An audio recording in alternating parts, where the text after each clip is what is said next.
और अब बात प्रधानमंत्री नरेंद्र मोदी के लोकसभा में दिए गए भाषण की। अगर मोदी की पॉलिटिक्स का मर्म समझना है तो 90 मिनट की स्पीच का निचोड़ सुनिए। मोदी ने आज किसान, कॉर्पोरेट, अफसरशाही और आंदोलन जीवियों सबकी डेफिनेशन क्लियर कर दी है। राजनीति की बनी बनाई धारणाओं पर जमकर अटैक किया। पार्टियों से नजरिया बदलने और बदलते वक्त के साथ चलने की भी अपील की। मगर आज सबसे अफसोसनाक रवैया था कांग्रेस पार्टी का। जब तक सदन में रहे शोर करते रहे और जब थक गए तो वॉकआउट कर लिया। मोदी ने भी इस शोर वाली साजिश की मक्खियां उधेड़ दी। मुझे 1 मिनट का विराम देने के लिए मैं आपका बहुत आभारी हूँ। अधीर रंजन जी प्लीज 1 मिनट बैठिए। दादा के ज्ञान से हम इस बार वंचित रह गए। देखिए मैं कितनी सेवा करता हूँ आपको जहाँ रजिस्टर करवाना था हो गया। बीच में जरूरी होता है सब। अधीर रंजन जी प्लीज। देश की सबसे बड़ी पंचायत में देश की सबसे पुरानी पार्टी कांग्रेस आज हुज्जते बंगाल के लिए अधीर थी। राष्ट्रपति के अभिभाषण पर प्रधानमंत्री का जवाब और लाजवाब अड़ंगेबाजी। भोजपुरी में कहावत है, ना खेलब ना खेल देव, खेल बे बिगाड़ब। न खेलूंगा न खेलने दूंगा, मैं खेल को बिगाड़ के रखूंगा। आपदा में अवसर का नारा देने वाले प्रधानमंत्री का ये तंज भी बेअसर रहा कि मुझे व्यवधान में ही विराम मिल रहा है। किसी भी के लिए बंधन करता नहीं है, ऐसे कानून है। हार कर प्रधानमंत्री को बोलना पड़ा। इसलिए प्लीज अधीर रंजन जी अब ज्यादा हो रहा है। अधीर रंजन जी प्लीज अब ज्यादा हो रहा है। अब ज्यादा हो रहा है। मैं आपका रिस्पेक्ट करने वाला इंसान हूं और मैंने पहले कह दिया, आपने जितना किया जहां रजिस्टर होना हो गया। और बंगाल में भी टीएमसी से ज्यादा पब्लिसिटी आपको मिल जाएगी। बाबा क्यों इतना है? हाँ दादा देखो मैं बता दिया, चिंता मत करो, मैंने बता दिया।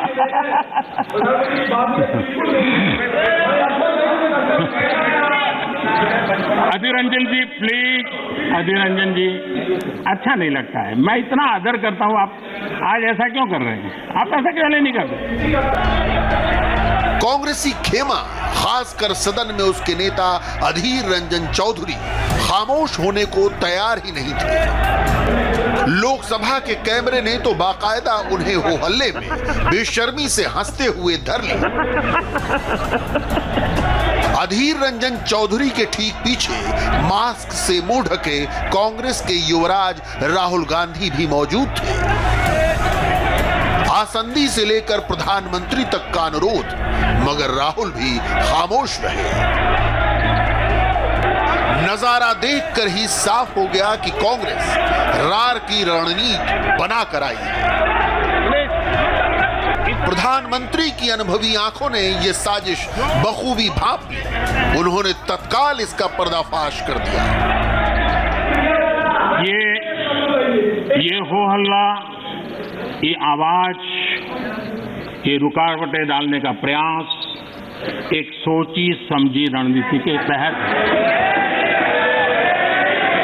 और सोची समझी रणनीति ये है कि जो झूठ फैलाया है, जो अफवाहें फैलाई हैं, उसका पर्दाफाश हो जाएगा। सत्य वहां पहुंच जाएगा तो उनका टिकना भारी हो जाएगा। और इसलिए हो हल्ला करते रहो, जैसा बाहर करते रहो अंदर भी करते रहो, यही खेल चलता रहा है। लेकिन इससे कभी भी आप लोगों का विश्वास नहीं जीत पाओगे, मान के चलो। इस चर्चा में प्रधानमंत्री राज्यसभा के बाद लोकसभा में थे। फोकस किसान कानून ही था। एक बार बार उठ रही है और पुरजोश चल पड़ी। किसानों ने मांगा नहीं तो कानून क्यों? प्रधानमंत्री ने आज इसका भी करारा जवाब दिया। हम उनका जितना आभार व्यक्त, मैं हैरान हूं। पहली बार एक नया तर्क आया इस सदन में कि भाई हमने मांगा नहीं था तो दिया क्यों? हमने मांगा नहीं तो दिया क्यों? पहली बात है कि लेना न लेना आपकी मर्जी है। किसी ने किसी के गले मड़ा नहीं है। ऑप्शनल है, एक व्यवस्था है। और देश बहुत बड़ा है।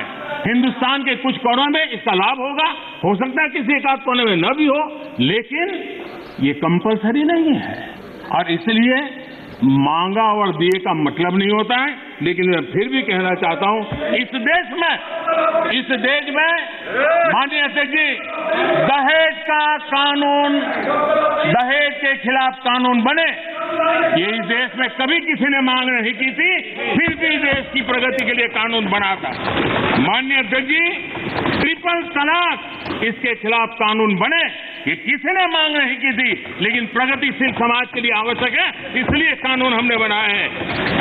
हमारे यहाँ बाल विवाह पर रोक, किसी ने मांग नहीं की थी कानून बनाओ, फिर भी कानून बने थे, क्योंकि प्रगतिशील समाज के लिए आवश्यक होता है।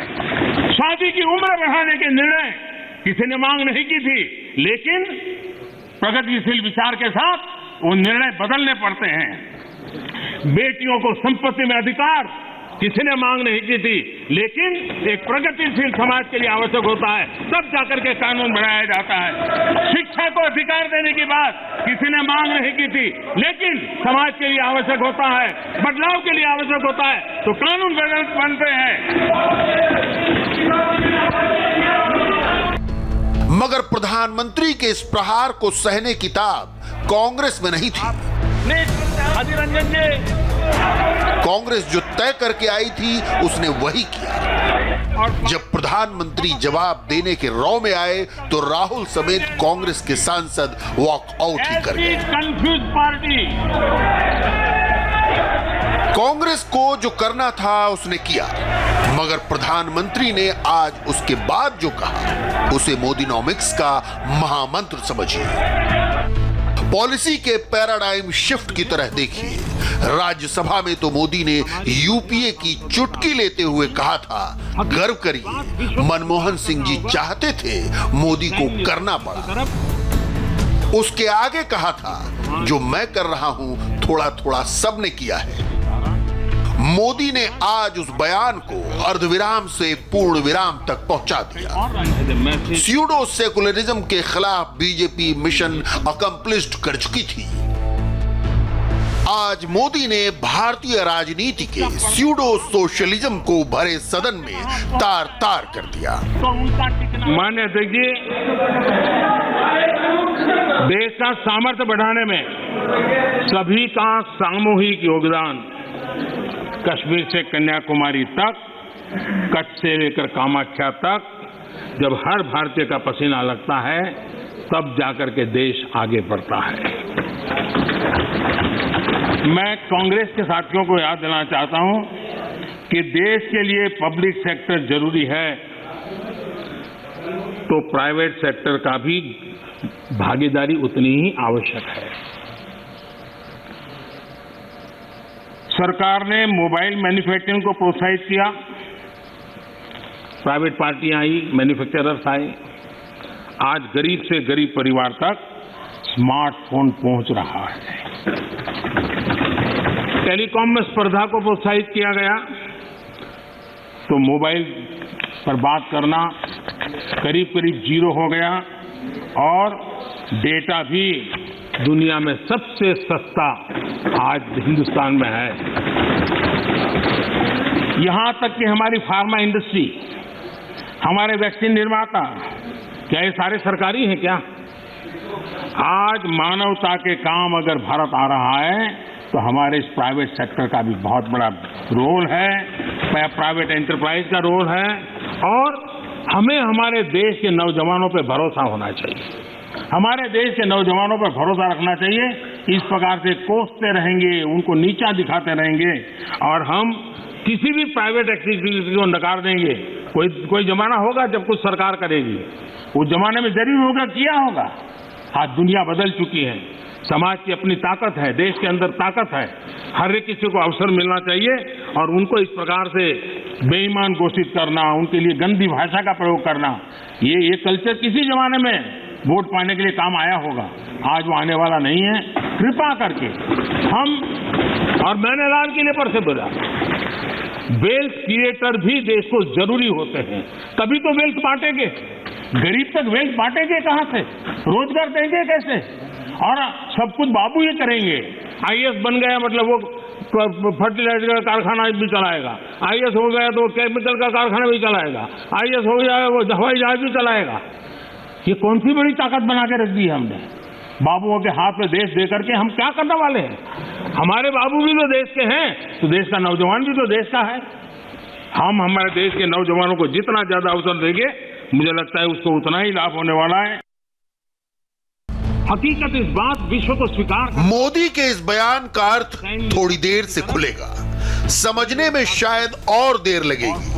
सियासत जब तक कथनी और करनी का अंतर करेगी, जनता भ्रमजाल में फंसी रहेगी। प्रधानमंत्री मोदी इस जाल को ही तोड़ने पर आमादा है।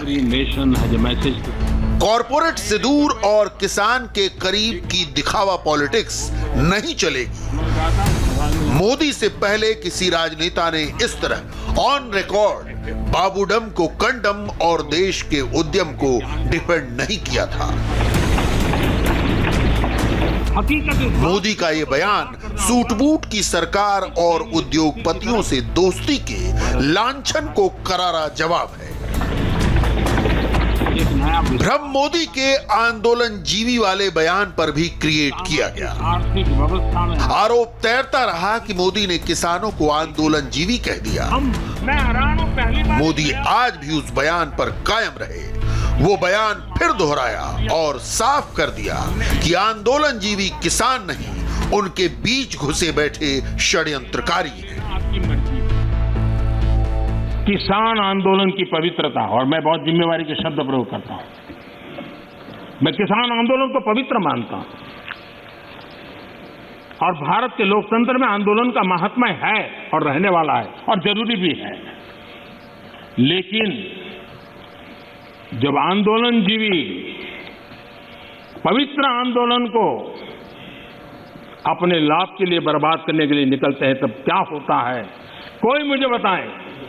3 किसान कानून की बात हो और दंगाबाज लोग जो जेल में हैं, जो संप्रदायवादी लोग जो जेल में हैं, जो आतंकवादी लोग जेल में हैं, जो नक्सलवादी जेल में हैं, उनकी फोटो लेकर के उनकी मुक्ति की मांग करना, ये किसानों के आंदोलन को अपवित्र करने का प्रयास है कि नहीं?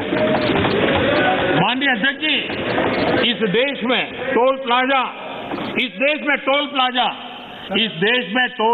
सभी सरकारों ने स्वीकार की हुई व्यवस्था है। टोल प्लाजा इस देश में सभी सरकारों ने की हुई व्यवस्था है और उस टोल प्लाजा को तोड़ना, उस टोल प्लाजा को कब्जा करना, उस टोल प्लाजा को न चलने देना, ये जो तरीके चले हैं, वो तरीके क्या पवित्र आंदोलन को कलंकित करने का प्रयास है कि नहीं? जब पंजाब की धरती पर सैकड़ों की तादाद के अंदर, पंजाब की धरती पर सैकड़ों की तादाद के अंदर जब टेलीकॉम के टावर तोड़ दिए जाएं, क्या वो किसान की मांग से सुसंगत है? क्या किसान के पवित्र आंदोलन को बर्बाद करने का काम आंदोलनकारी ने नहीं, आंदोलन जीवियों ने किया हुआ है। और इसलिए देश को आंदोलनकारी और आंदोलन जीवियों के बीच फर्क करना बहुत जरूरी है और देश को इन आंदोलन जीवियों से बचाना वो भी उतना ही जरूरी है। अफवाहें फैलाना, झूठ फैलाना, गुमराह करना और देश को दबोच करके रख देना, देश बहुत बड़ा है। देश के सामान्य मानवी की आशा आकांक्षाएं बहुत है और उनको लेकर के हमने आगे बढ़ना है और उस दिशा में हम प्रयास कर रहे हैं। मोदी अपना मौक़िफ़ जाहिर करने में वक्त नहीं जाया करते। उच्च सदन में जो बातें बची रह गई थी, जो नए भ्रम रचे जा रहे थे, मोदी ने उन्हें लोकसभा में दूध और पानी की मानिंद साफ साफ कर दिया। कुदरत की लाई तबाही